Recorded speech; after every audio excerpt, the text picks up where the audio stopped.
funny. What was the craziest one you ever did? Like the one where you're doing it? Because we often find ourselves in situations where we're halfway through the bit, like the walk or something, and you go, yeah, just how did we think of this one again? Like, what was the moment? Was it overseas or something? We had the hardest one. I suppose might be not necessarily crazy, but when we were blind, when I was blind for 50 hours and he was deaf, and we're trying to work together, I had a full breakdown. Yeah, like full mental breakdown. You were blind? Yeah.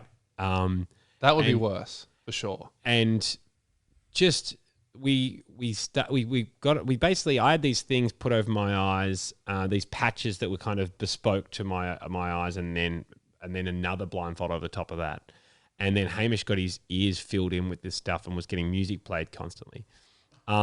And we did that, and we did like the last 15 minutes of the radio show, and it was kind of all fun. And then they're like, let's get you to the project. And we drove there, and we went to the project. We're on live, the project. And so the adrenaline was going, and it was about an hour in. I was like, oh, that's cool.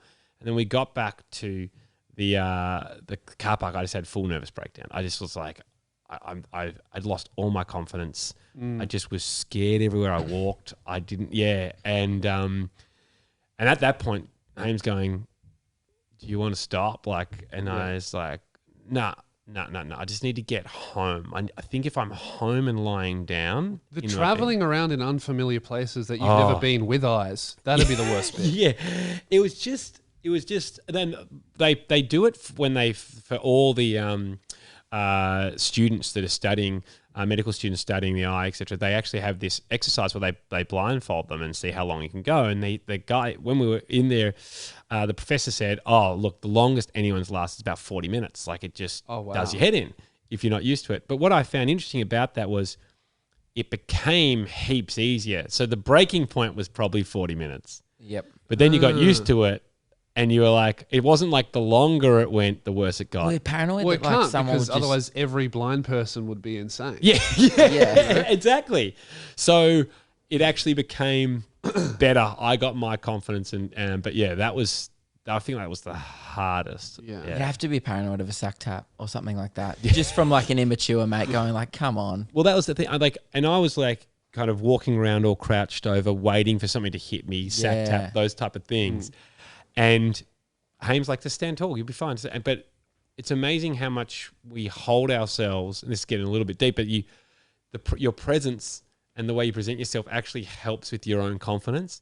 Yeah. And so the fact that I was like this the whole time, I became timid. My voice was like a lot softer when I spoke to people. For some reason, I was really going back inside my shell. Yeah. And then Haim said he saw it kind of grow over the next day, where I was back confidence, and he said, should we have a running race? You can beat me normally when you're when your guys are open. You should be able. He goes, I'll set you up on a field.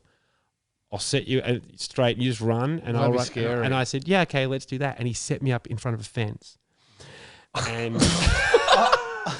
and I went bang straight into this cyclone fence. Trust gone. And went all the way. It was like reversed everything. I was all the way back to here, and they're all pissing themselves laughing because it's been kind of 2 days of this, and we're getting bored, and we've kind of explored all the usual stuff.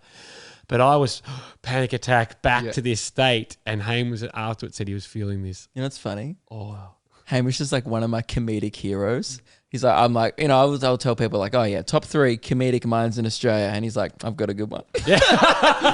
We'll make him run into a fence.